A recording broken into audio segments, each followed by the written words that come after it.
Hi guys, মাঘৰ বিহুৰ উৰুকাৰ সকলোকে মই অভিনন্দন জনাইছোঁ, শুভেচ্ছা জনাইছোঁ, সকলো জনাইছোঁ। তাৰ আগতে মই কিছুমান বস্তু দেখাম আৰু দেখাইছোঁ ৰ'ব। মাঘৰ বিহুৰ এনেকৈ দেখাইছোঁ।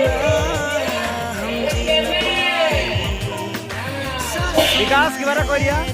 হাই হেল্ল' বাই কিবা এটা কৈ দিয়া। হাই গাইজ, বিকাশ এটি দোকানে বিহু তেনেকৈ দেখাইছোঁ। চাওক ওপৰলৈকে বনাইছে, বহু কষ্ট কৰি বনাইছে গাইজ। আজি আমাৰ উৰুকাৰ স্পেচিয়েল। আগফালে হা কিছুমান মুহূৰ্ত মই আগফালৰ পৰা দেখাই আছোঁ ৰ'ব।